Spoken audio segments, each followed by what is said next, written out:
dari tim juga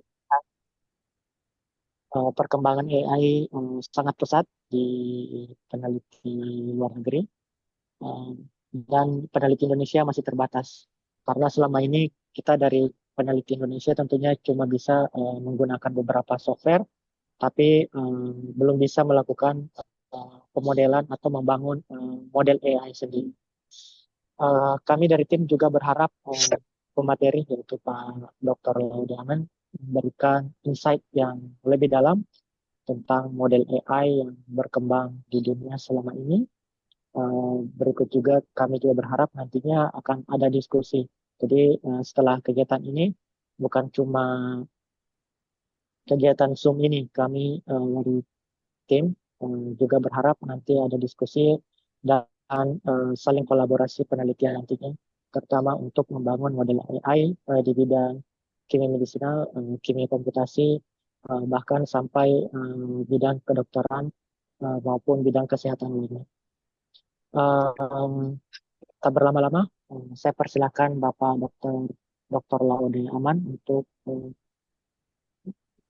mempresentasikan presentasinya atau materinya pada hari ini. Kami persilahkan Bapak. Silakan Pak. Ya, terima kasih. Assalamualaikum warahmatullahi wabarakatuh. Suara saya bisa didengar, Bapak-bapak? Sudah Pak, terdengar dengan jelas. Sudah jelas ya. Thank you. Baik ya, pertama-tama terima kasih atas kesempatan yang diberikan oleh teman-teman dan kehadiran partisipasi Bapak Ibu, teman-teman dalam webinar ini. Jadi saya langsung share top PowerPoint saya ya.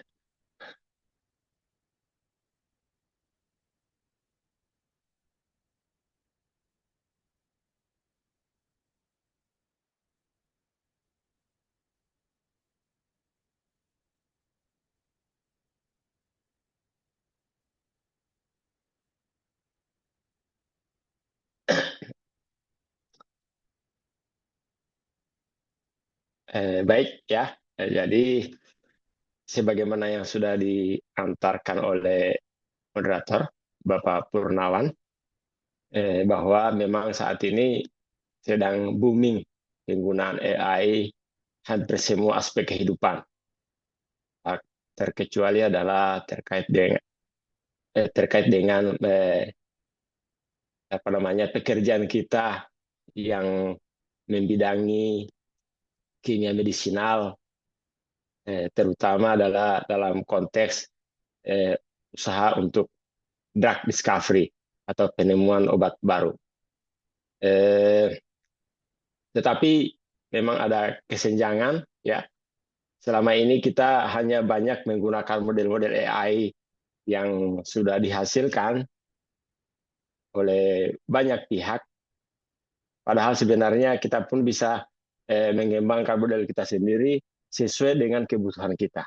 Misalnya kita mau melakukan virtual screening atau menganalisis hubungan struktur dan aktivitas yang tidak hanya mengandalkan metode-metode tradisional, AKS tradisional, tetapi juga dengan pendekatan AI, itu bisa kita lakukan dengan menggunakan AI. Ya, lebih jelasnya saya akan coba uraikan dalam slide saya.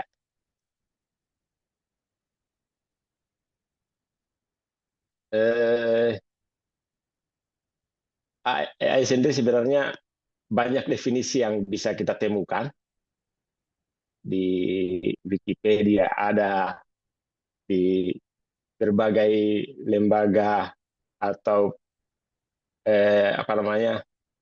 platform yang bergerak di bidang komputasi seperti IBM, seperti Google, itu memberikan definisi sendiri. Saya mengutip salah satu saja, misalnya yang disediakan oleh Google Cloud, dia menerjemahkan atau memberikan definisi apa itu AI atau artificial intelligence, yaitu serangkaian teknologi yang memungkinkan komputer untuk menjalankan fungsi tingkat lanjut seperti kemampuan untuk melihat, memahami, menerjemahkan bahasa lisan serta tertulis, menganalisis data, membuat rekomendasi, dan lain-lain. AI sendiri sebenarnya ada banyak sub bidang atau metode yang diterapkan. Di antaranya adalah misalnya machine learning. Jadi kalau kita mendengar istilah atau terminologi machine learning, itu adalah bagian dari AI. Induk besarnya itu adalah AI itu sendiri. Kemudian ada juga disebut deep learning, ada juga disebut NLP, Natural Language Processing, seperti yang kita gunakan, sudah banyak kita gunakan saat ini, misalnya Google, ChatGPT, itu adalah NLP.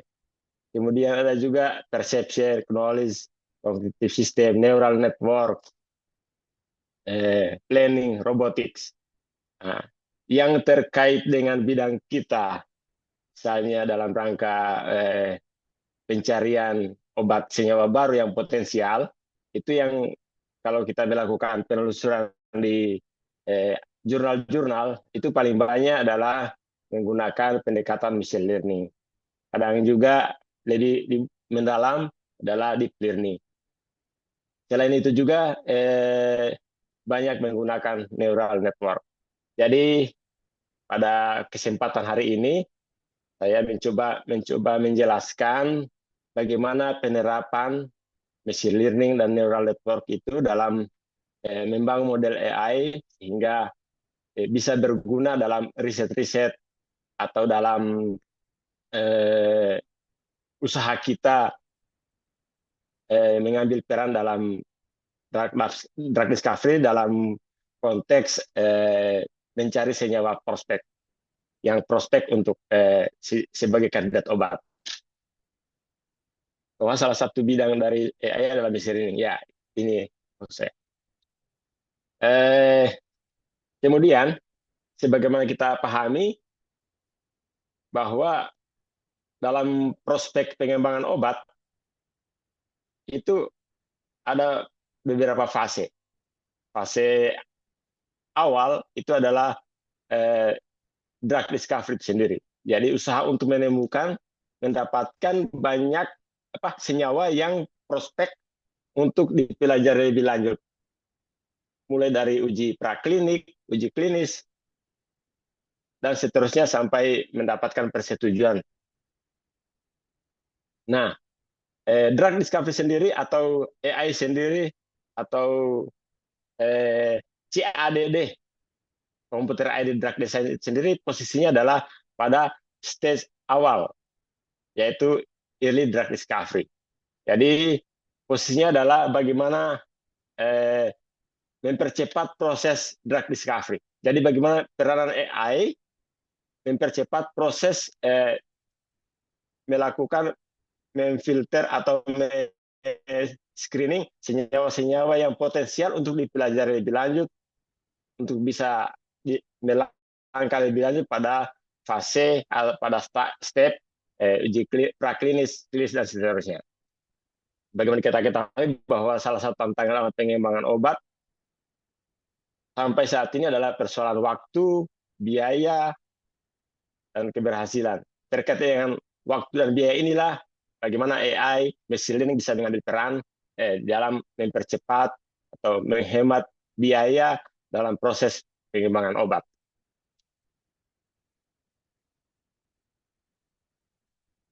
Ya, bagaimana machine learning mengambil peran di dalam pengembangan obat? Kalau kita ikuti perkembangan terkini, machine learning terutama itu diterapkan dalam konteks bagaimana mengidentifikasi target.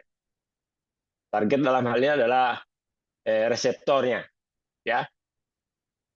Bisa melalui analisis data genomik, bisa melalui analisis data transkriptomik, proteomik, dan maupun farmakodinamik. Kemudian jadi identifikasi target.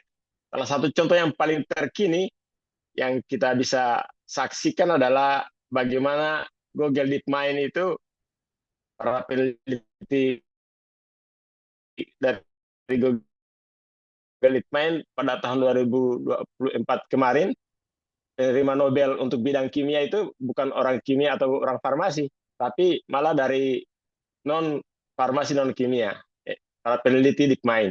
Karena keberhasilan mereka mengembangkan model machine learning yang kita kenal, yang sudah dikenal saat ini, AlphaFold, yaitu memiliki model AI yang memiliki kemampuan untuk memprediksi struktur tiga dimensi dari protein. Temuan mereka telah mempercepat proses proses mendapatkan struktur molekul dari protein-protein, terutama adalah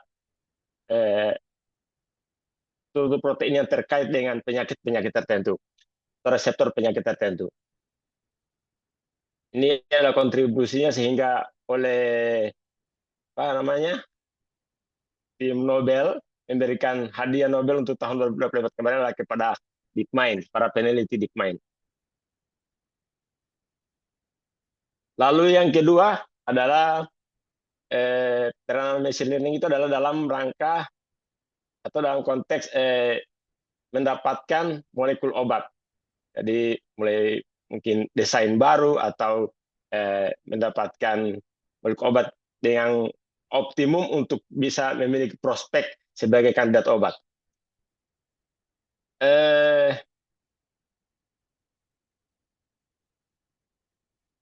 Machine learning digunakan untuk, dalam konteks ini, machine learning digunakan untuk memprediksi aktivitas biologis senyawa. Jadi memprediksi IC50, EC50, dan seterusnya, memprediksi sifat-sifat fisikokimia, memprediksi absorpsi, distribusi, metabolisme, ekskresi maupun toksikologi dari suatu senyawa obat, senyawa kandidat obat. Contoh aplikasinya adalah misalnya dalam melakukan virtual screening. Selama ini, misalnya kita melakukan virtual screening, itu mengandalkan model farmakofor atau mengandalkan molecular docking dengan berbagai fungsi skor yang sudah kita kenal, misalnya Autodoc 4 atau Vinardo. Ya. Selain itu sebenarnya kita juga bisa menggunakan AI. Jadi dengan model AI kita bisa melakukan virtual screening, tentu saja karena keuntungannya daripada menggunakan model model score function docking misalnya, maka itu adalah pada kecepatan. Kalau kita harus melakukan docking secara manual satu persatu senyawa kandidat senyawa yang ingin kita screening, maka itu akan membutuhkan waktu yang sangat panjang dan sumber daya komputasi yang kuat. Tetapi dengan model AI itu bisa mempercepat. Bisa dengan sumber daya komputasi yang minimum, kita bisa melakukan virtual screening. Tapi dalam hal ini adalah menggunakan model, bukan membangun model. Kalau membangun model itu lain lagi, itu membutuhkan sumber daya komputasi yang memadai untuk bisa membangun model. Kemudian contoh yang kedua adalah melakukan analisis kisar. Ya, analisis kisar berarti mengidentifikasi hubungan antara struktur kimia dengan aktivitas biologis dari suatu senyawa. Kalau metode kisar tradisional yang sudah sering kita baca, kita lakukan, salah satu melakukan kisar itu adalah regresi linear. Harus menjelaskan antara deskriptor dengan IC50 itu harus menunjukkan persamaan regresi linear. Nah, dengan pendekatan machine learning atau dengan menerapkan metode machine learning, maka tidak mutlak harus linear. Dia bisa non-linear pun itu bisa membangun model yang menjelaskan hubungan antara deskriptor, bisa deskriptor 2 dimensi, deskriptor kimia 2 dimensi, deskriptor 3 dimensi, maupun fingerprint dengan aktivitas biologisnya. Atau dengan binding affinity-nya, dengan afinitasnya, atau dengan sifat-sifat absorpsi, distribusi, metabolisme, ekskresi, toksikologinya itu. Ya, itu bisa dijelaskan dengan pendekatan kisar, dengan pendekatan machine learning. Eh, yang berikut adalah prediksi ATMET. Ya, jadi ini juga bisa diterapkan dengan menggunakan machine learning. Contoh yang paling nyata yang sudah bisa kita pakai itu adalah yang sudah disediakan secara terbuka, secara free oleh Cembel, itu adalah Maip. Maip itu platform yang disediakan oleh Cembel, di mana platform AI ini berperan untuk mendeteksi atau memeriksa suatu senyawa itu memiliki aktivitas sebagai inhibitor malaria atau tidak. Jadi MAIP yang dimiliki oleh Cembel itu memiliki kemampuan untuk mendeteksi senyawa. Jadi maksudnya adalah bagaimana kalau kita membangun model sendiri seperti yang dimiliki oleh MAIP ini. Karena data yang tersedia secara publik itu memungkinkan kita membangun model AI ya. Nanti secara apa namanya lebih jelas beberapa slide berikutnya.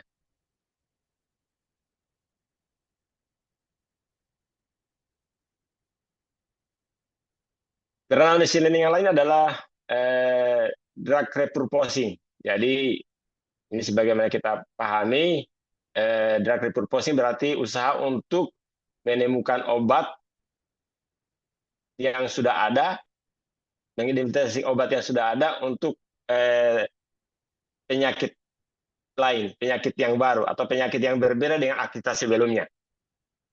Yang ini terutama kita lihat adalah pada ketika wabah COVID-19 beberapa tahun kemarin, itu banyak peneliti menerapkan metode ini untuk menemukan, mengidentifikasi obat-obat, senyawa-senyawa obat yang sudah ada untuk penyakit, untuk apakah potensial sebagai anti SARS-CoV-2 atau tidak. Ya, jadi ini adalah salah satu jurnal yang mencoba menjelaskan, membangun model untuk tujuan drug repurposing. Yang berikut adalah bagaimana model machine learning. Ya, ada banyak metode machine learning. Ya, metode untuk membangun model machine learning ada banyak. Tetapi pada kesempatan ini saya hanya mencoba menjelaskan dua macam yang memang ini dalam beberapa jurnal yang karena saya baca metode inilah yang banyak digunakan dalam membangun model yang terkait dengan drug discovery, yaitu metode regresi dan metode klasifikasi. Metode regresi berarti memprediksi nilai numerik, misalnya aktivitas biologis dari suatu senyawa. Ada beberapa macam dalam membangun metode regresi, yaitu bisa regresi linear, bisa regresi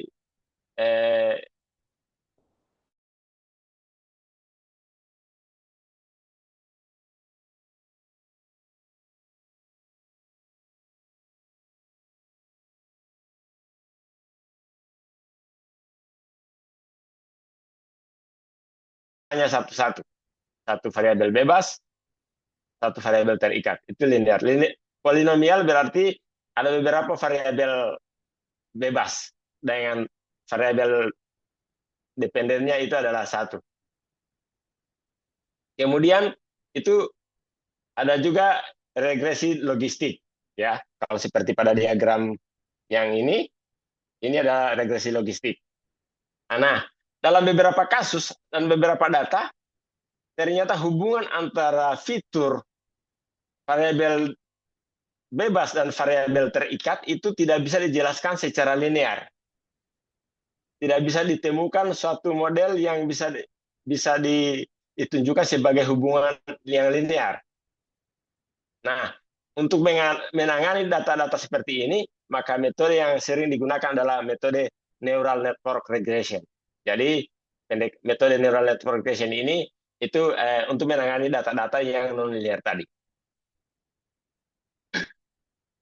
Kemudian selain itu ada pula metode klasifikasi. Jadi seperti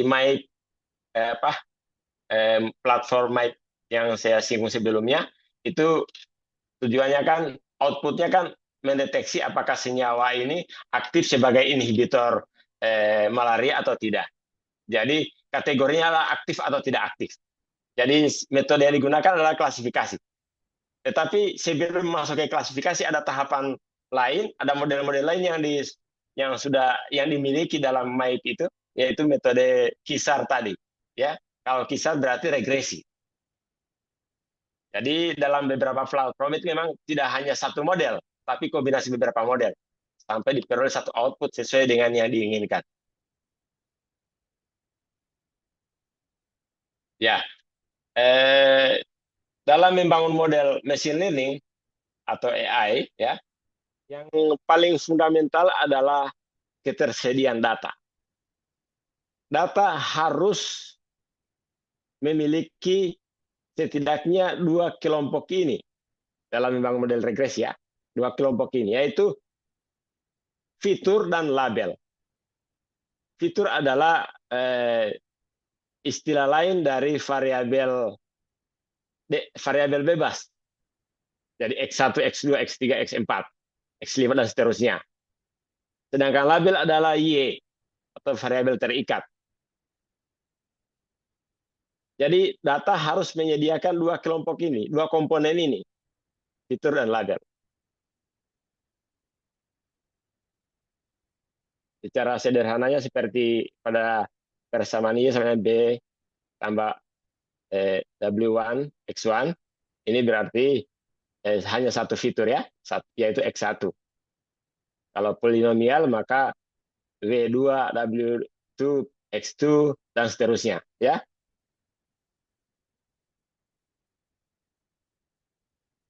B, kemudian koefisien dari setiap fitur, nilai konstanta B, nilai bias, itu dihitung dalam membangun melatih model, diperoleh dari melatih model.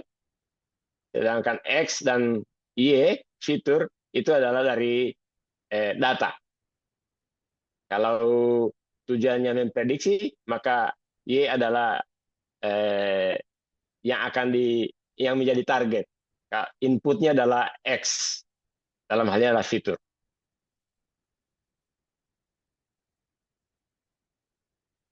Ya, jenis-jenis fitur. Ada banyak jenis fitur. Ada fitur yang disebut dengan fitur numerik, yaitu fitur yang berupa angka. Bisa discrete, bisa continue. Kalau discrete misalnya jumlah anak, jumlah kamar, ya. Kalau misalnya kita melihat beberapa tutorial membangun model AI yang tersedia banyak di internet, itu biasanya contoh-contoh seperti ini yang diberikan, ya. Kemudian jumlah kamar terkait dengan harga rumah, memprediksi harga rumah, ya. Kemudian ada data kontinu. Data kontinu misalnya tinggi badan, berat badan, suhu, deskriptor 2D, dua dimensi dari satu molekul, itu adalah juga masuk kategori fitur kontinu. Deskriptor 3 dimensi, atau deskriptor Lipinski supaya lebih sempit, atau termasuk juga adalah Morgan fingerprint, itu juga adalah data kontinu, atau merupakan fitur numerik. Selain itu ada juga yang disebut dengan fitur kategorikal, yaitu fitur yang berupa kategori atau label. Misalnya warna, merah, biru, hijau, atau jenis kelamin, pria, wanita, atau jenis pekerjaan, ya, itu fitur kategorikal. Fitur-fitur seperti ini untuk bisa digunakan dalam membangun dalam algoritma machine learning, maka harus di encode dulu, diubah menjadi representasi numerik supaya bisa dilakukan analisis atau digunakan dalam melatih model. Biasanya yang banyak digunakan itu one hot encoding, salah satu contoh tools yang digunakan dalam encode suatu data, suatu fitur kategorikal. Contoh fitur yang lain, jenis fitur yang lain adalah teks. Teks, misalnya dalam NLP, Natural Language Processing, ChatGPT, itu kan inputnya adalah teks-teks, aneka banyak teks, ya. Itu berarti fitur adalah teks, ya. Kemudian ada juga yang lain dalam bentuk gambar. Misalnya kalau dalam konteks membuat model citra medis, itu harus data gambar. Misalnya hasil scan kondisi organ tubuh yang terkena kanker seperti apa, stadium 1, 2, 3, 4 seperti apa, itu dimasukkan dalam bentuk gambar sebagai fitur, lalu kemudian dianalisis dengan pendekatan AI sehingga dibuat model.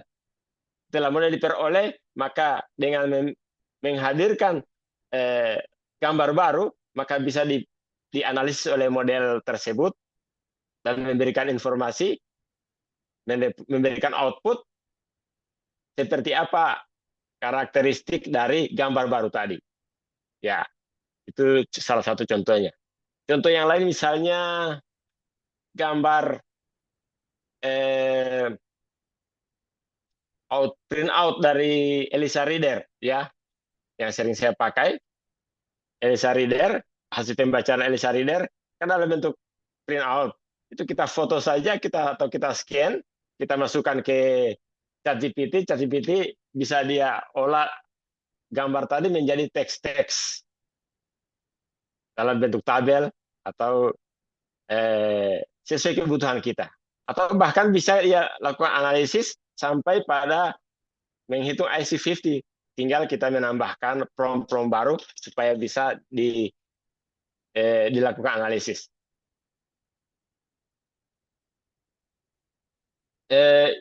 Contoh fitur yang lain adalah kalau dalam konteks drug discovery ya, adalah molecular fingerprint. Ya, ini adalah contoh molekul aspirin yang memiliki representasi fingerprint seperti ini. Jadi fingerprint itu merupakan representasi molekul berupa data biner. Angka isinya itu hanya angka 0 dan 1. 0, 1, 1, 0, dan seterusnya. Yang banyak saya lihat yang banyak digunakan dalam beberapa artikel itu adalah fingerprint Morgan. Fingerprint Morgan itu dia sampai 2408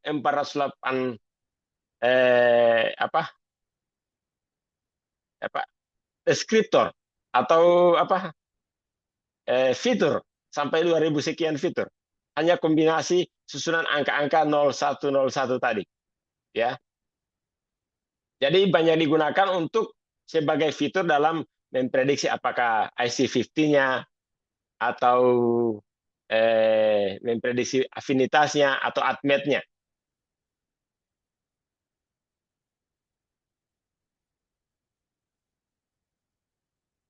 Adalah fitur berikutnya adalah label. Ya, tadi sampaikan bahwa data yang paling prinsip, paling fundamental dalam membangun model AI itu adalah data. Data memuat dua, label, fitur, dan label. Sekarang label. Label ada dua macam, klasifikasi dan regresi juga ya.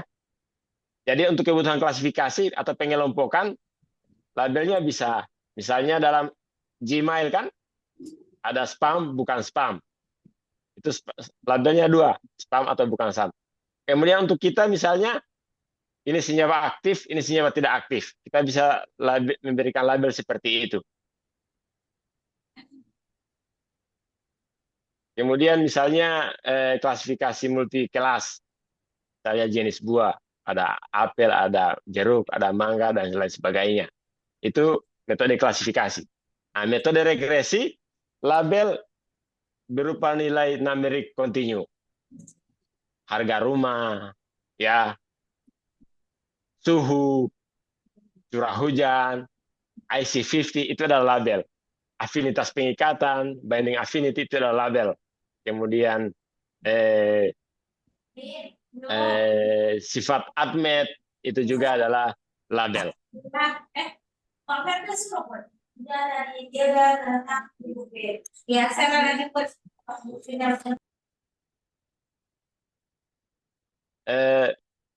Setelah kita memiliki dalam membangun model, setelah kita memiliki data yang menyediakan fitur dan label, proses selanjutnya adalah melatih model AI. Melatih model AI berarti mencari hubungan antara fitur dan label.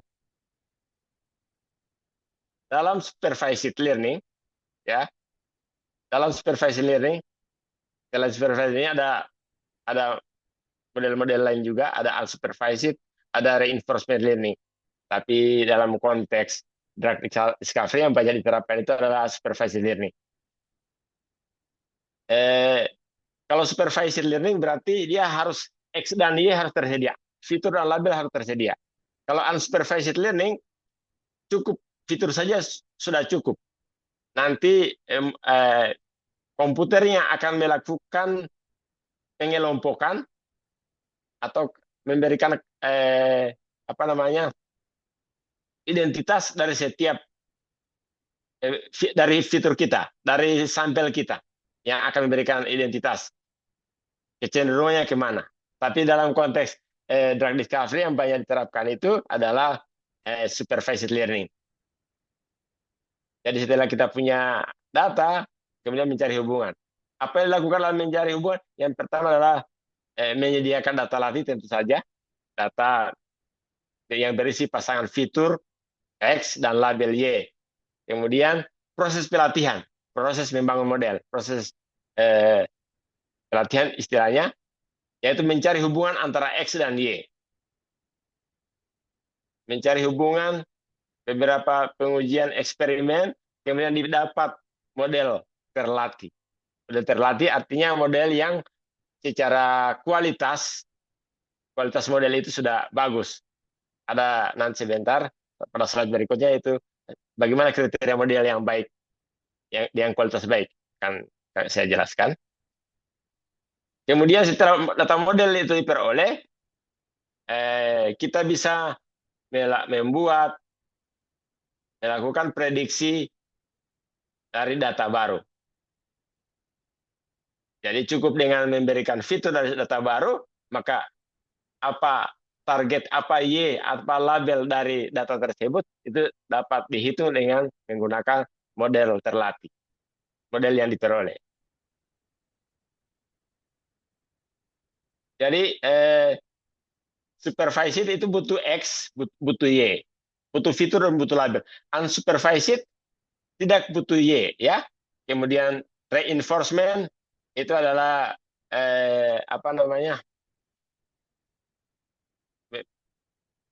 model AI dengan pendekatan reinforcement learning. Salah satu contohnya adalah penggunaan Google Map, ya.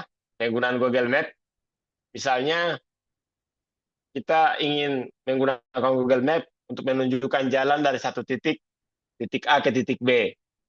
Maka Google Map itu akan memberikan opsi-opsi rute jalan yang bisa dilalui. Nah, opsi tersebut datang dari mana? Adalah dari input yang digunakan oleh user. Jadi model belajar dari input baru. Model bisa belajar input baru untuk memberikan output yang berbeda, output baru. Jadi itulah reinforcement learning.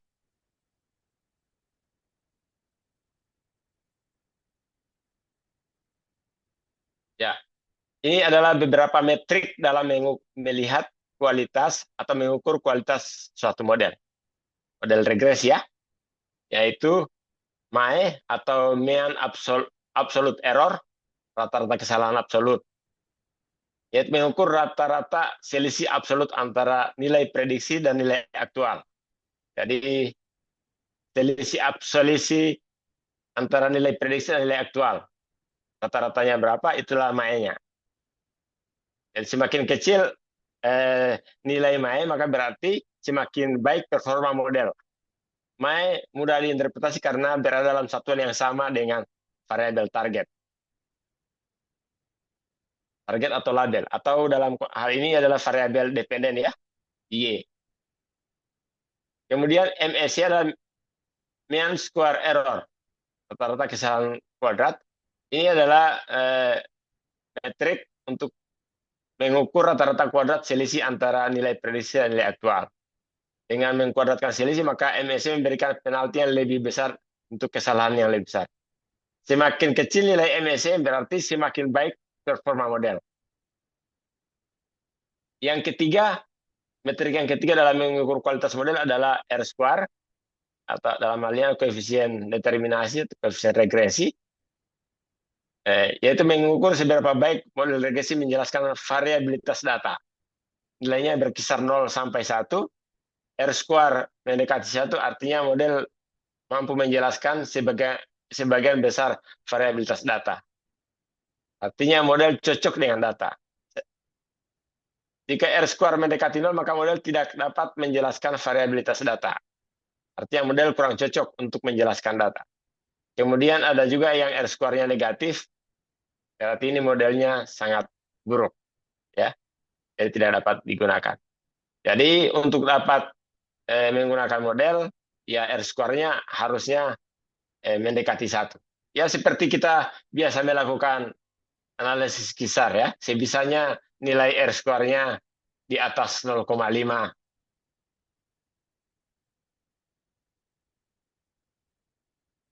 Ya, ini contoh bagaimana model AI. Yang pertama, kami menampilkan model yang dikembangkan oleh Campbell, yaitu MAIP yang kami sudah singgung sebelumnya, malaria inhibitor prediction. Jadi model ini digunakan untuk memprediksi senyawa-senyawa sebagai inhibitor malaria. Outputnya adalah aktif atau tidak aktif sebagai inhibitor malaria.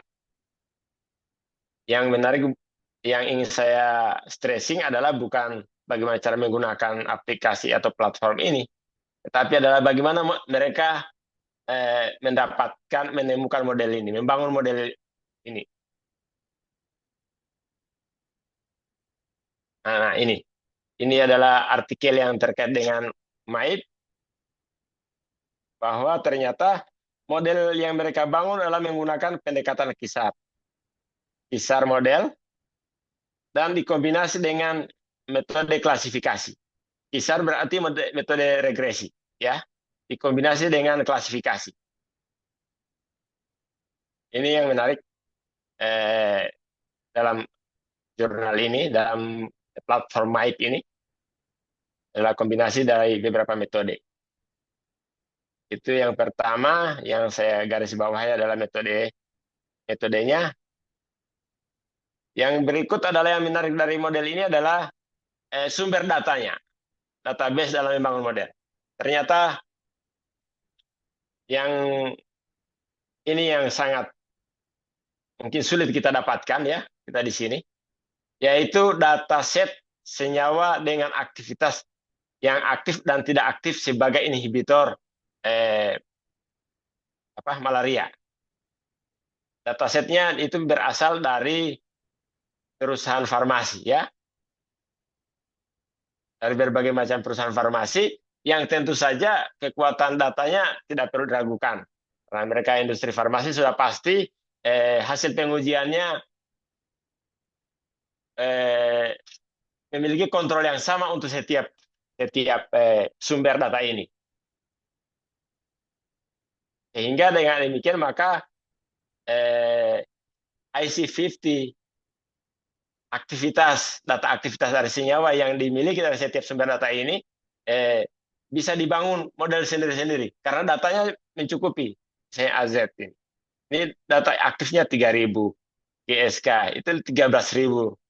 Ini sudah sangat banyak. Dan setiap sumber ini mereka pengembang dari MAIP ini itu membangun model sendiri-sendiri. Jadi setiap sumber data ini memiliki model sendiri-sendiri. Tidak dikombinasi dari sumber yang berbeda. Karena sudah pasti kalau sumbernya berbeda, itu bisa saja lingkungan pengujian yang berbeda.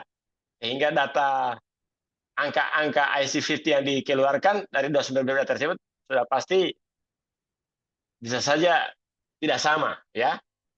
Tidak memberikan representasi yang sama, meskipun angkanya mendekati atau sama, tapi tidak memberikan makna yang sama. Sehingga para pengembang dari MAIP ini, setiap sumber data mereka membangun model sendiri-sendiri. Ya, ini. Misalnya model 1. Ya, model 1.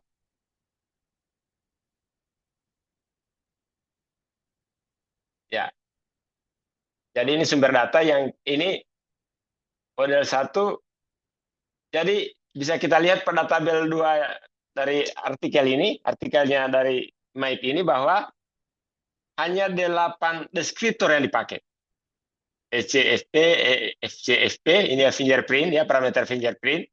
Kemudian parameter deskriptor 2D, log peak, bobot molekul, jumlah rotary bond, kemudian jumlah H-bond acceptor, H-bond donor, kemudian jumlah HIVI atom. Hanya 8 deskriptor yang digunakan dalam membangun model. Yang model pertama, itu hanya fitur ECFP yang dipakai. Model kedua, fitur FCFP yang dipakai. Model 3, 4, 5, 6, barulah kombinasi dari beberapa deskriptor yang deskriptor dan fingerprint, ya, dalam modelnya.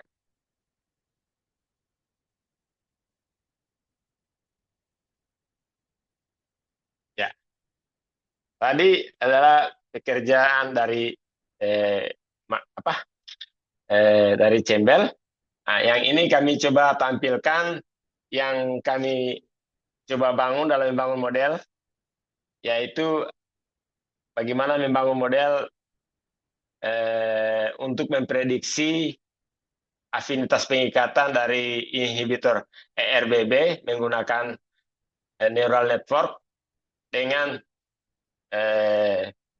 organ fingerprint sebagai fitur.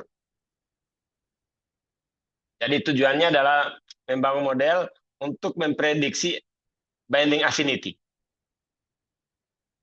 Binding affinity biasanya diperoleh dengan secara prediktif menggunakan FINA score function atau Autodoc 4 score function.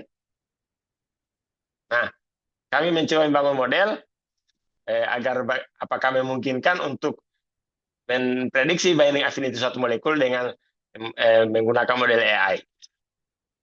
Pada pekerjaan ini kami melalui 4 tahapan. Tahapan pertama adalah tahapan scraping data. Scraping data dari Cembel. Ya. Scraping data ini menggunakan script Python yang kami kembangkan sendiri. Jadi hanya dengan menuliskan kata kunci target, dalam hal ini adalah ERBB, maka kami mendapatkan list senyawa small molecule yang memiliki aktivitas atau sebagai inhibitor dari ERBB yang disediakan oleh Cembel. Tidak lagi download pilih satu-satu, tapi secara otomatis diperoleh daftar senyawa obat yang telah diuji sebagai inhibitor dari ERBB. Ya, jadi dari script atau script Python yang kami kembangkan, kami memperoleh satu file format CSV.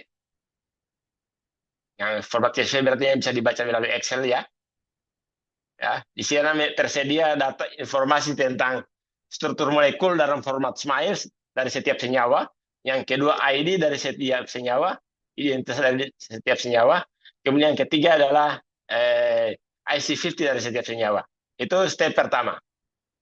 Step kedua adalah melakukan perhitungan binding affinity atau docking score dari setiap senyawa. pada step pertama terkumpul 15.000 senyawa, ya 15.000 senyawa yang kami dapatkan. Setelah kami bersihkan, karena ada senyawa yang berulang, lalu atau misalnya yang tidak bisa dibaca, maka itu kami keluarkan data smells-nya error. Itu kami keluarkan sehingga hanya tersedia 11.000 senyawa. Nah, 11.000 senyawa itu kemudian kami docking. Docking dengan menggunakan AutoDockVina. Tapi dockingnya tidak secara manual, tetapi secara otomatis juga. Hanya dengan menjalankan satu script Python, maka proses docking berjalan secara apa namanya, secara iteratif. Selesai senyawa satu, lanjut lagi senyawa dua, dan seterusnya. Ya, sampai diperoleh file baru, file CSV baru yang kolom-kolomnya bertambah. Kalau semula hanya 3 kolom, Smiles, ID, dan IC50, maka kolom tambahannya adalah binding affinity. Dalam halnya looking score berdasarkan hitungan menggunakan AutoDockVina dari setiap senyawa. Step ketiga adalah yang warna biru adalah melakukan perhitungan fingerprint. Jadi setiap senyawa dilakukan perhitungan fingerprint sehingga diperoleh file ketiga yang berisi selain ID, Smiles, IC50, dan binding affinity, juga ada kolom baru yaitu Morgan fingerprint. Nah, setelah diperoleh data Morgan fingerprint dan binding affinity kami posisikan, kami tempatkan sebagai label, dan kemudian Morgan fingerprint kami tempatkan sebagai fitur. Dua data ini kemudian kami masukkan kami gunakan dalam melatih model AI dengan menggunakan metode neural network. Jadi bisa dilihat di sini yang ada 2048 fitur sebagai input, tapi inputnya bukan angka-angka 1, 2, 3 sampai 2004 ya, tapi tergantung molekulnya, yaitu merupakan angka-angka biner kombinasi 0101 ya. Tergantung senyawanya seperti apa susunan angka binernya. Kemudian itu sebagai input, lalu kemudian data input tadi memasuki tahapan berikutnya, yaitu beberapa lapis neuron. Jadi di sini ada 3 lapis neuron sehingga kami bisa dapat model yang dengan kualitas yang baik dengan metrik MAE, MSE maupun R-square yang bagus. Ada 3 lapis. Tetapi dalam membangun model itu tidak langsung bikin 3 lapis seperti ini. Kami coba 1 lapis dulu. Karena makin besar lapisannya itu makin kinerja komputasi dari komputer itu makin besar. Ya. Jadi 1 lapis dulu dengan jumlah neuron 8, naikkan lagi 16, 16. Lalu kemudian 32, 64. Ya, ternyata model optimum dengan metrik model yang bagus itu adalah ketika kami buat dalam 3 lapisan neuron, yaitu lapis pertama 128 neuron, kemudian lapis kedua 64 neuron, lapis ketiga juga 64 neuron. Di sini diperoleh MSE 0,2, MAE 0,3, R-square 0,9 untuk data training, kemudian 0,7 sekian untuk data tes. Ini sudah cukup bagus data metrik modelnya, makanya kami berani untuk publikasi. Jadi ini adalah visualisasi bagaimana hubungan antara data binding affinity berdasarkan hasil perhitungan AutoDockVina dengan binding affinity yang dihitung dengan menggunakan model AI yang sudah dilatih. Di perbandingannya, training set yang warna biru, biru ya, itu adalah 7.944 senyawa. Kemudian test set yang warna hijau 1.986.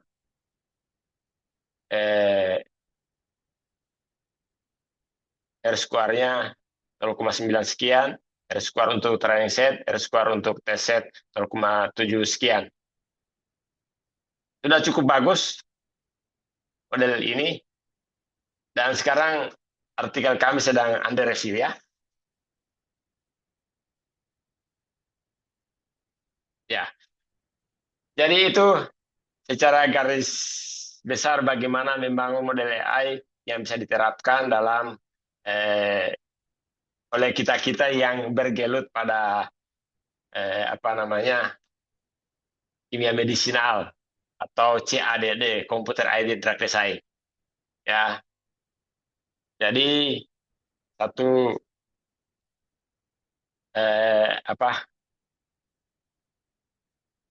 yang ingin saya stressing di sini bahwa adalah kita tidak boleh hanya menjadi user dari berbagai platform model AI yang banyak dikembangkan oleh berbagai pihak, tapi kita juga bisa mengembangkan model AI sendiri. Ya, dan ini bisa kita terapkan dalam pekerjaan sehari-hari kita di bidang kimia medisinal atau CADD, Computer Aided Drug Design.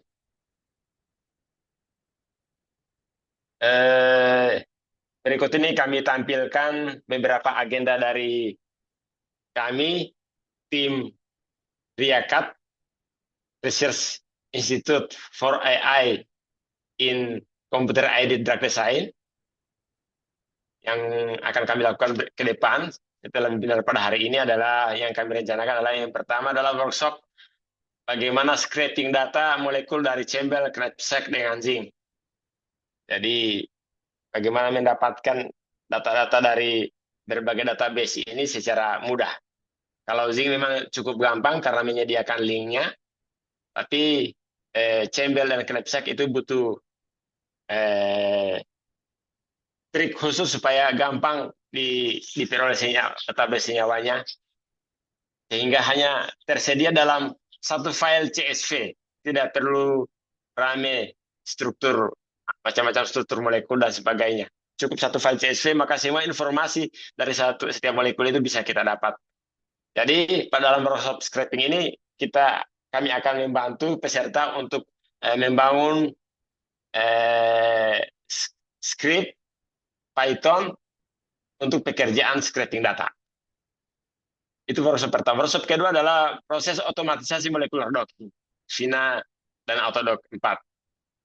Selama ini docking, kalau kita menggunakan aplikasi misalnya di terminal, pada jendela terminal Vina, min reseptor, min ligand, min config, min out.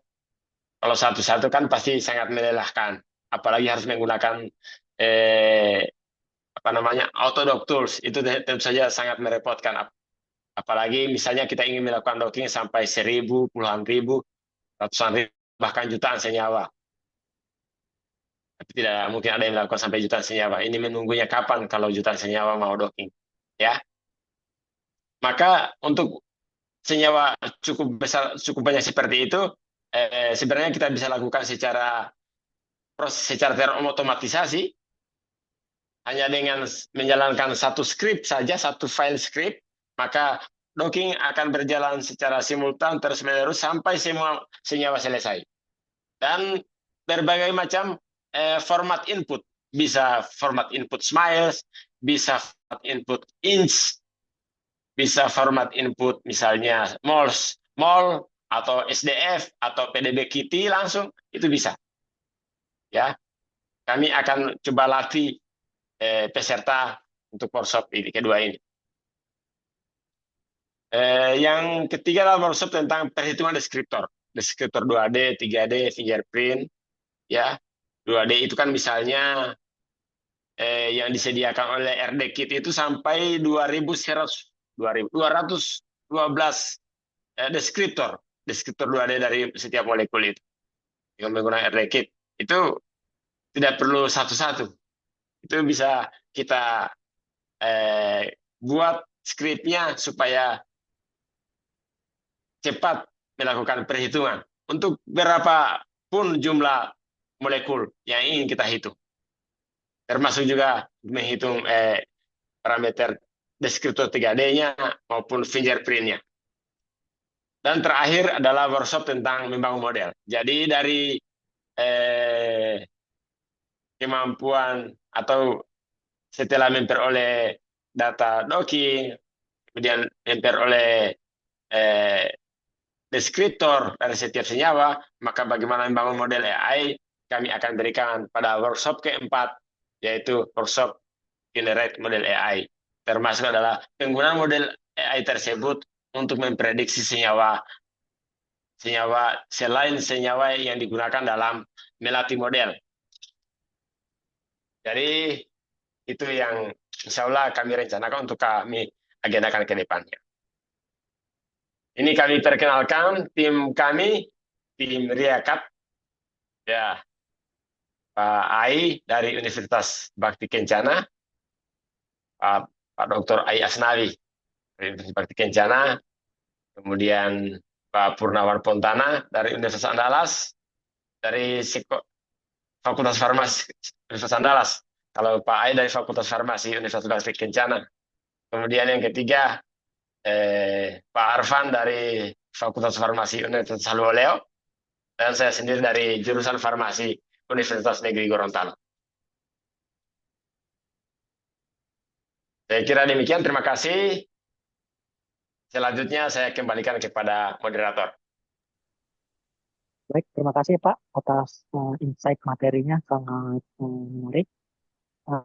Baik, kami akan membacakan beberapa pertanyaan. Silakan bagi peserta yang tanya, silakan share kolom chat atau bisa langsung mengajukan mengaktifkan via mikrofon. Baik, saya bacakan dulu via chat atas nama Bapak Aman. Ini Ya, silakan. saya bacakan dulu ya, satu persatu, langsung Ya, silakan. dijawab Pak. Nah, Assalamualaikum, selamat siang. Perkenalkan saya Naura dari Tera. Saya ingin bertanya dalam membangun model pencarian senyawa obat baru, biasanya dibutuhkan data dari PSB, PubChem, DrugBank, dan lain sebagainya. Untuk pemodelan menggunakan AI ini, di mana bank data ini diambil? Apakah diinputkan source-nya secara manual atau sudah ada bank data bawaan? Terima kasih kesempatan. Silakan Pak, langsung dijawab. Agak putus-putus Pak Wawan. Pertanyaannya ada di kolom chat Pak, atas nama Naura Nur Haris.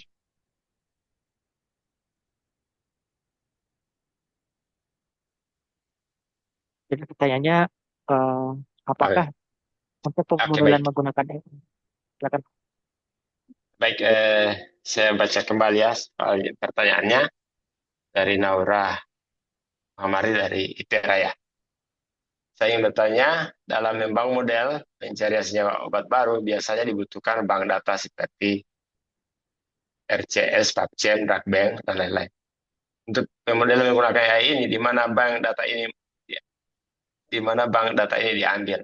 Apakah diinputkan source-nya secara manual atau sudah ada bank data?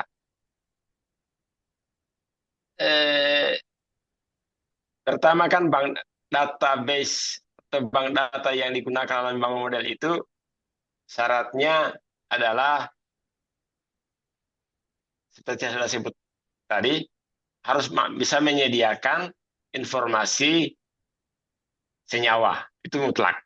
Kemudian informasi apa namanya, label target apa. Kemudian informasi tentang fiturnya. Nah, kalau label yang ingin kita gunakan adalah fitur, adalah apa? Label yang kita gunakan adalah misalnya tadi yang bisa kita hitung sendiri, misalnya binding affinity atau ADMET prediction ya, maka itu senyawa saja sudah cukup. Kemudian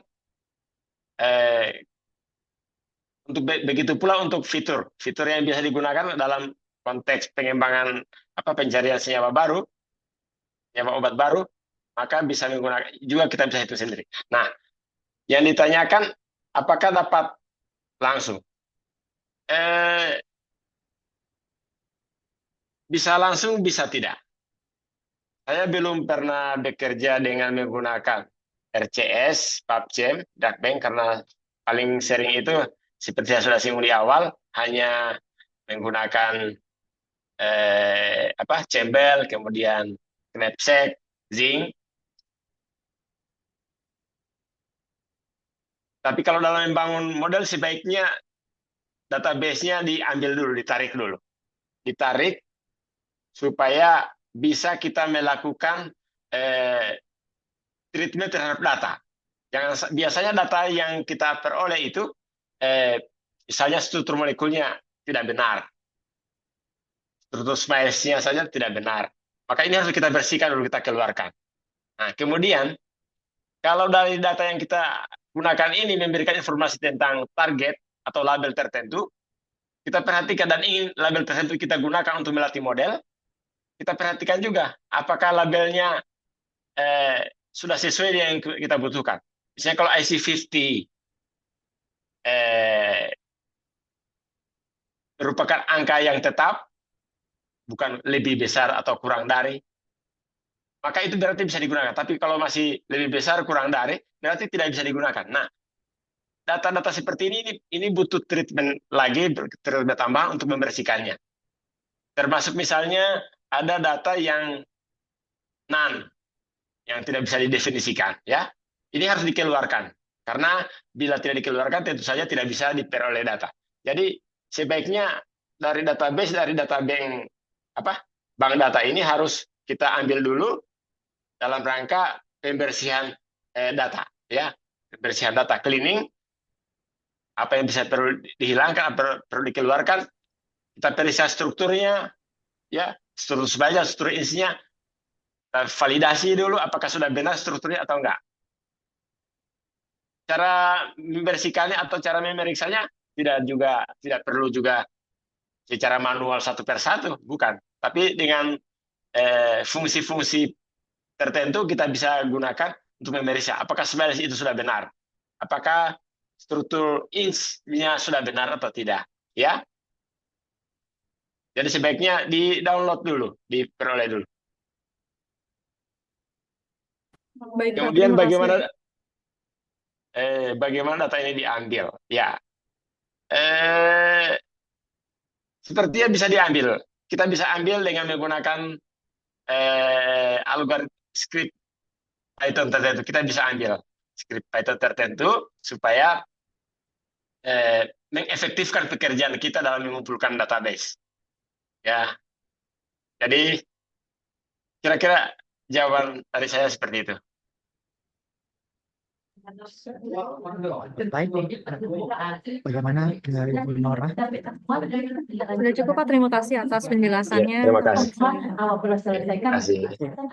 Baik, Pak. Saya bacakan pertanyaan selanjutnya dari Angga Putra Yasir. Angga, ya.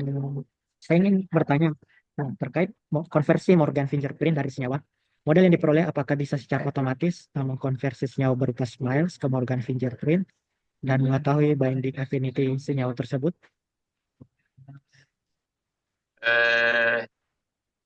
Binding affinity dan perhitungan binding affinity dan perhitungan Morgan itu dua hal yang terpisah, ya. Tapi bisa kita lakukan. Jadi ya benar, dari SMILES kita bisa hitung binding affinity-nya. Begitu juga menghitung dari SMILES kita bisa hitung Morgan fingerprint-nya. Begitu juga dari SMILES juga bisa kita langsung lakukan docking sehingga kita peroleh binding affinity-nya. Jadi bisa. Tidak mesti kita melakukan konversi secara manual ke PDB, ke format 3 dimensi PDB, PDB Kitty, dengan semua itu akan dikerjakan oleh modul Python yang kita kembangkan sehingga bisa diperoleh binding affinity maupun Morgan fingerprint dari setiap SMILES, setiap molekul.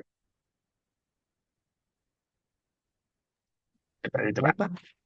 Baik, bagaimana Pak Ya, Angga? Eh, Mungkin sedikit ini Pak penekanan misalkan ya. modelnya sudah jadi nih Pak ya yang Bapak buat kan sudah ada begitu. Nah kemudian saya Hmm. inputkan smilesnya saja begitu.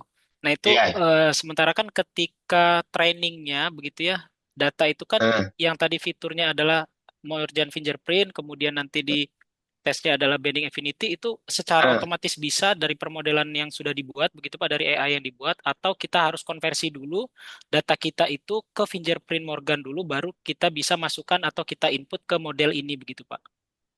Eh, Bisa karena kan sudah jadi ketika menggunakan model itu dimulai dulu inputnya smiles. Jadi konversi dulu ke apa dihitung dulu fingerprintnya, lalu kemudian fingerprint itu digunakan diinputkan ke model, nanti itu akan diatur di script penggunaan model. Inputkan di script ke apa?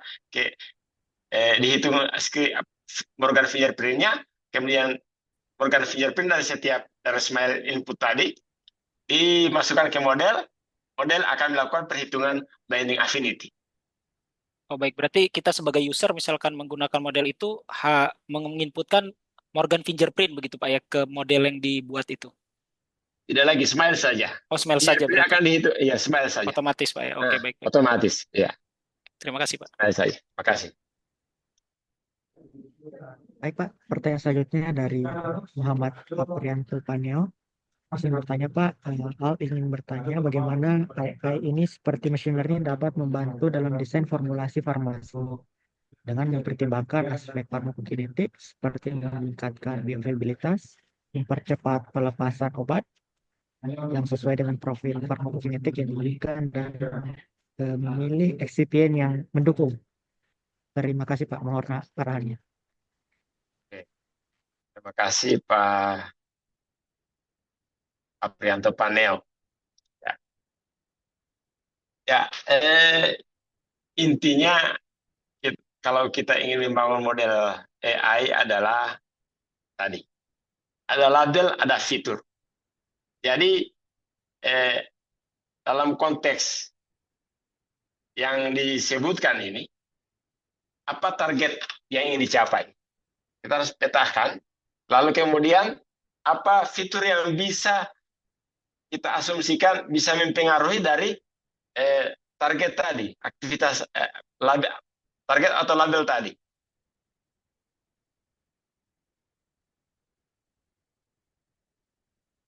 Kemudian misalnya di sini apa? Bioavailabilitas. Kalau tentang pelepasan obat ini saya belum paham ini, saya kurang paham tentang ini, konteks ini ya. Kalau bioavailabilitas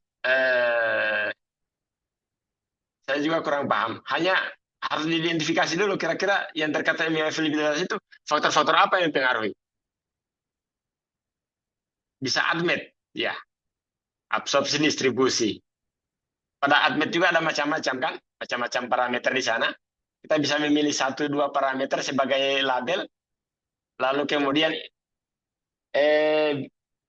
fiturnya bisa struktur molekul. Kayaknya bisa dilakukan ya. Yang paling penting adalah mengidentifikasi dulu apa target yang ingin kita capai. Ini yang kita harus tetapkan.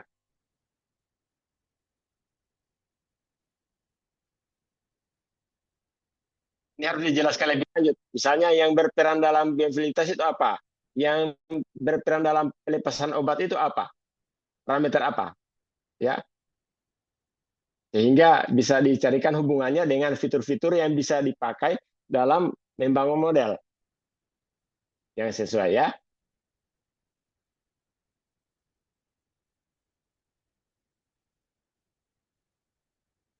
Terkait dengan excipient formulasi, ya itu juga termasuk itu. Bisa yang paling penting itu adalah kita identifikasi apa targetnya, lalu kemudian apa fitur yang bisa kita gunakan.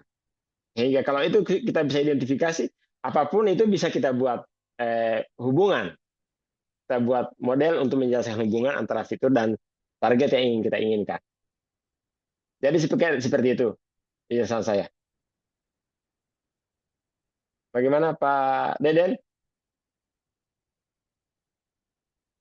Baik Pak, terima kasih Pak atas penjelasannya. Sangat bagus Pak. Ya. Terima Terima kasih kasih Pak Pak Laude. Deden. Ya, ya, siap. Terima kasih. Sama-sama Pak. Baik, terima kasih Pak. Selanjutnya pertanyaan dari Afifa. Pertama pertanyaannya itu apakah membangun model harus dilengkapi dengan kemampuan kode yang mumpuni? Yang kedua, sebagai mahasiswa saya mempunyai kendala di komputer dan sumber daya. Apakah ada website yang bisa membangun kode dan merunningnya langsung? Terima kasih kesempatannya. Ini pertanyaan dari Afifa, Pak. Silakan Pak. Terima kasih dari Afifa Nabila ya, dari Universitas Andalas. Ya, pertanyaan yang pertama, apakah membangun model harus dilengkapi dengan kemampuan coding? Ya, memang itu apa namanya mutlak ya, karena pemahaman coding itu menjadi modal awal untuk membangun model, untuk melakukan treatment terhadap data. Kalau harus dilakukan secara manual untuk ribuan data, bahkan puluhan ribu data, itu sangat tidak mungkin. Nah, hanya dengan kemampuan pemrograman, kemampuan coding lah, sehingga kita bisa melakukan pekerjaan kita membangun model secara efektif. Kalau secara manual sangat tidak mungkin ya.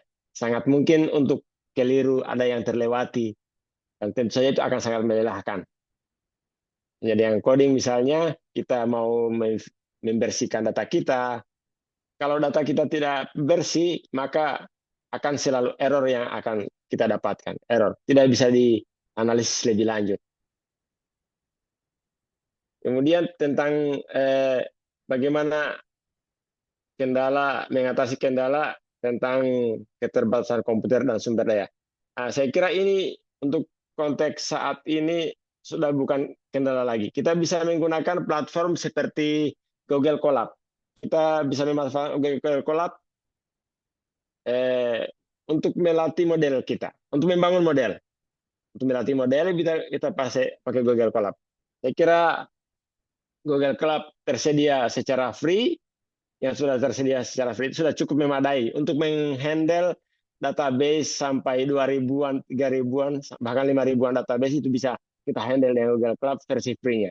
Meskipun agak lama ya tidak apa-apa. Tapi kalau untuk kita mau proses secara lokal di PC kita, memang PC kita membutuhkan sumber daya. Misalnya kalau menggunakan metode neural network, maka sebaik itu kan dikerjakan dengan menggunakan TensorFlow. Itu harus didukung oleh GPU yang memadai. Ya minimal RTX 3060, 3070 atau 4080 seperti yang dimiliki oleh Pak Wawan itu sudah memadai itu. Ya, jadi tapi kalau mau belajar sendiri, mau belajar dulu, itu bisa menggunakan Google Colab.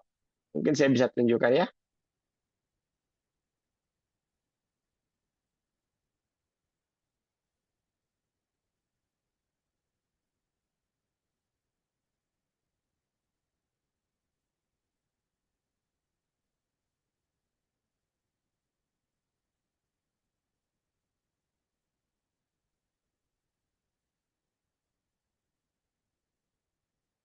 Ya ini, kita bisa belajar kode-kode dengan di Colab. Bahkan pada Google Colab yang terbaru ini, kita bisa tidak perlu lagi menulis skrip dari nol. Kita tinggal menuliskan apa yang kita inginkan, kemudian oleh Colab akan menggenerate skrip-skrip yang diperlukan sesuai keinginan kita tadi. Seperti menggunakan ChatGPT, buatkan skrip untuk mendapatkan untuk apa? Untuk membersihkan data yang misalnya IC50-nya none atau tidak tersedia. Itu kita bisa gunakan Google Colab ya. Di sini bisa kita tuliskan skripnya di sini, misalnya running Vina ya. Fungsinya kita tulis di sini, kemudian apa namanya, kita tinggal running, maka fungsi ini bisa dijalankan. Ya, ini adalah Google Colab. Jadi saya kira kalau untuk belajar dulu tidak mesti punya PC. Google Colab kita karena dia kan web, jadi dari spek komputer yang minimum pun bisa kita gunakan untuk melakukan atau belajar proses melatih model. Saya kira itu jawaban penjelasan dari saya. Ya, Pak Wawan.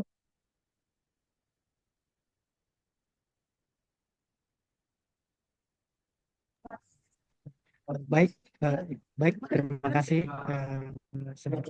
Baik, terima kasih Pak Aman Ya, atas insight-nya. Selanjutnya ada pertanyaan dari ada. Bu Rika Kusumawati, mahasiswa Universitas Bakti Kencana. Sebagai mahasiswa yang baru mulai, apa saja perangkat lunak atau alat yang diperlukan untuk memahami CADD dan AI dalam desain obat? Silakan Pak.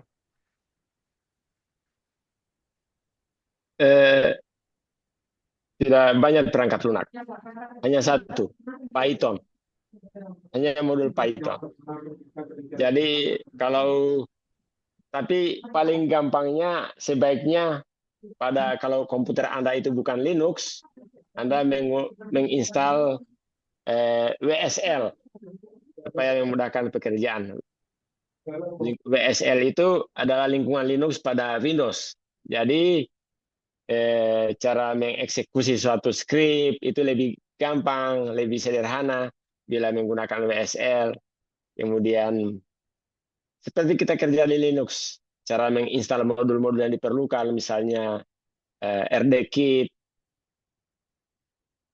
Ya, kalau saya secara pribadi lebih familiar dengan lingkungan Python daripada lingkungan. Sebenarnya Linux Python juga ada pada Windows, tapi saya tidak terlalu familiar. Ya. Kalau saya merekomendasikan PC-nya atau komputernya itu diinstal Linux, atau kalau Windows install WSL. Gampang juga itu cara menginstalnya. WSL install, langsung terinstall itu lingkungan Linux di PC kita, di Windows kita. Kemudian kita bisa menjalankan modul-modul Python seperti halnya kita menjalankannya pada lingkungan Linux. Menariknya juga kalau misalnya modul tersebut dikembangkan dengan Python ya, ketika dijalankan pada lingkungan Windows pun bisa. Pythonnya Windows bisa. Tapi saya secara pribadi saya lebih enak, lebih nyaman kalau bekerjanya di lingkungan Linux. Kalau tentang apakah ada aplikasi-aplikasi tambahan, sejauh ini tidak ada. Tidak ada, bahkan semuanya free tersedia. Tambahannya apa ya? Kalau modul Python-nya hanya RDKit, itu gampang kan cara installnya. Pip install RDKit aja. Kemudian kalau mau docking berarti install Vina. Kan Vina-nya kalau di Linux kan install Vina gampang. Sudo apt install Vina. Kalau di Linux kan di Windows itu tidak bisa seperti itu. Ya, harus file exe diinstal, dan cara manggilnya saya belum pernah kalau dikombinasi dengan Python. Kalau di Linux, tapi di Windows, kalau di Linux itu gampang saja, tinggal Vina jalan dia. Jadi tidak butuh sumber daya yang besar untuk belajar coding atau pemrograman untuk membangun model AI. Saat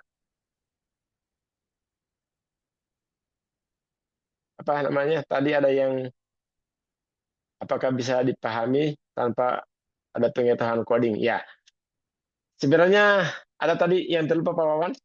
Ada yang bertanya tentang apakah bisa membuat model tanpa belajar coding. Ya, Sebenarnya kami itu saat ini sedang mengerjakan proyek untuk memudahkan para peneliti yang tidak expert dalam proses coding. Jadi untuk memudahkan, mulai dari scraping data dari database, kemudian melakukan molecular docking, kemudian melakukan perhitungan fingerprint dan hitungan deskriptor, sampai membuat model AI, itu kami berusaha untuk menyediakannya dalam bentuk secara GUI, Graphical Unit Interface, ya. Jadi tinggal klik-klik saja apa yang mau dilakukan, tapi belum final. Belum final, karena memang pekerjaan ini luar biasa dan tanpa dukungan dari pihak manapun. Jadi insya Allah kami bisa selesaikan. Lagi mencari sponsor saat ini. Insya Allah ada sponsor tahun 2025 ini. Jadi saya kira untuk pertanyaan yang tadi sudah seperti itu penjelasan dari saya. Demikian Pak Wawan. Baik Pak, selanjutnya ada pertanyaan dari Ayatullah Malik. Bagaimana AI dapat mendukung pengembangan terapi untuk penyakit langka dengan data yang sangat terbatas, Pak? Apakah memang harus memiliki banyak data atau bagaimana ya? Terima kasih. Ya, memang syarat AI adalah big data. Model yang baik itu harus didukung dengan data yang cukup, yang memadai dari segi jumlah, ya.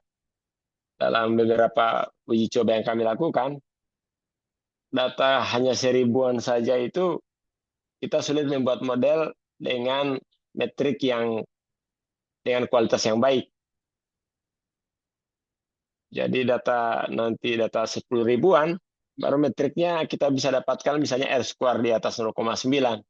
Ya, kalau 1000, 2000 itu sulit sekali kita mendapatkan hubungan fitur label dengan kualitas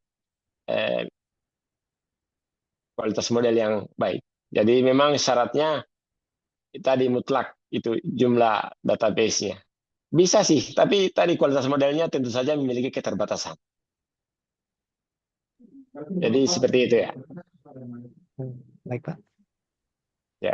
Kira-kira berapa ya Pak minimal data sehingga kita dapat menghitung data R sama MSR tadi? Tergantung konteksnya.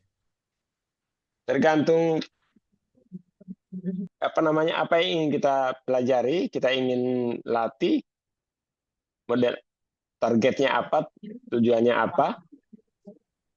Intinya kita coba dulu data yang ada. Kalau kemudian data yang ada tersebut sudah menjelaskan, memberikan model yang memadai, saya kira tidak apa-apa. Kita pakai saja itu model. Dari data yang terbatas itu, yang kita asumsikan terbatas itu, kita bisa pakai. Jadi tergantung modelnya juga, kualitas model yang kita peroleh. Apakah sudah cukup memadai untuk menghasilkan model yang baik atau tidak. Ya. Jadi sebenarnya tidak hanya jumlah, tapi juga kualitas data. Ya. Kalau ternyata fiturnya sudah cukup representatif untuk menjelaskan hubungan dengan target, maka saya kira sudah bisa. Jadi berapa data minimumnya, coba dulu uji dengan data yang ada, bagaimana model yang diperoleh, apakah sudah bagus atau tidak. Ya, jadi seperti itu. Kalau misalnya kita batasi misalnya 4.000, tapi ternyata modelnya masih belum bagus, maka kita harus bisa naikkan jumlah datanya. Begitu juga, kalau ternyata 1000 pun sudah dapat hubungan model yang dengan metrik evaluation metrik yang sudah memadai, saya kira itu sudah cukup juga. Jadi tidak ada batasan. Tapi selama ini kalau pengalaman saya misalnya targetnya adalah binding affinity, maka itu sekitar di atas 2000-an, 4000 baru kita bisa dapat model yang memadai. Kalau 1000-an, R-square maupun MSE-nya masih belum bagus bila dibandingkan dengan data yang jumlahnya lebih banyak. Jadi tidak ada batasan yang pasti, Pak. Kita coba dulu bangun model dulu dengan data yang kita miliki. Jadi seperti itu, Pak Wawan. Baik, terima kasih Pak. Ya. Selanjutnya ada lagi pertanyaan? Bagi yang ingin bertanya bisa langsung bertanya via chat atau bisa bertanya langsung menggunakan mikrofon.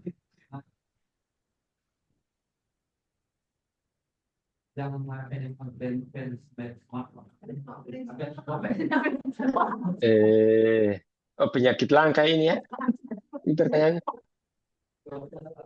Pak Abdullah Malik, Pak Wawan. Ya Pak, tadi bagaimana AI dapat mendukung pengembangan terapi untuk penyakit langka dengan data yang sangat terbatas? Apakah memang harus memiliki banyak data? Ya, sudah ya. Intinya itu saja. Pokoknya harus kita, yang pekerjaan pertama adalah mengidentifikasi targetnya apa, fitur yang bisa kita pakai apa. Itu aja. Baik, terima kasih. Baik, terima kasih Bapak atas insight dan materinya. Untuk absensi untuk memperoleh sertifikat sudah kami kirim ke via chat, silakan diisi linknya. Mohon tidak disabarkan. Selanjutnya untuk info mengenai workshopnya dan informasi nantinya akan kami infokan via email atau grup WhatsApp-nya nanti. Untuk via email mohon Bapak Ibu untuk rutin mengecek emailnya atau mengecek di spam karena kami mengirimkannya via BCC atau blind carbon copy. Biasanya masuk informasinya via spam. Oke, karena waktu juga membatasi kita, saya sebagai panitia, saya Purban Pontana, Asnawi, Pak Aman dan Pak Arfan mengucapkan terima kasih kepada pemateri Pak Aman. Saya ucapkan terima kasih Pak atas kesediaan berbagi insight. Kami berharap juga supaya nanti ada kolaborasi Pak nanti ke depannya.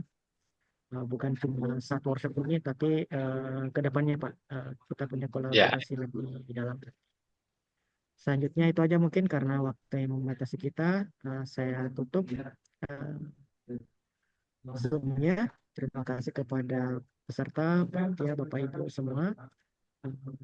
Di sini juga ada Pak Saiful Amin. Apa kabar Pak? Terima kasih Pak udah datang Pak. Ada Pak Saiful ya? Iya, Pak Saiful. Terima kasih Apa kabar Pak Saiful? Pak Perteman, luar biasa. Makasih banget. Salam kenal Pak Saiful. Baru kenal yang Pak Saiful ini. Masih tetap rendah hati Pak Laude. Ada Pak Ajis, ada Pak Saiful ya? Gimana Pak Ajis? Ada Pak Ajis? Ini ada Pak Andi juga, ada Pak Andi Trihadi nih. Iya, ada semua kawan-kawan Pak. Kita belajar dulu Pak Ibu. Baik Bapak Ibu, untuk saya tutup dulu Bapak Ibu sebelum kita free sessionnya. Saya Purnawan mengucapkan terima kasih sebagai moderator. Bapak Ibu yang ingin live silakan, bagi yang masih stay juga silakan. Jumpa kangen Bapak Ibu ya, beberapa Kamis satu alumni. Terima kasih, saya tutup Zoom-nya. Assalamualaikum warahmatullahi wabarakatuh. Waalaikumsalam warahmatullahi wabarakatuh. Terima kasih Pak. Bapak Ibu yang mau live. Terima kasih Pak Saiful. Terima kasih Pak Andi Trihadi. Ini ada Bu Terima Bina. kasih Bu Bina. Ada nih. Saya ramai kalau ya nak. Ada dong. Mana Bu Bina? Bu Bina apa kabar? Baik, Saya jadi reuni ini.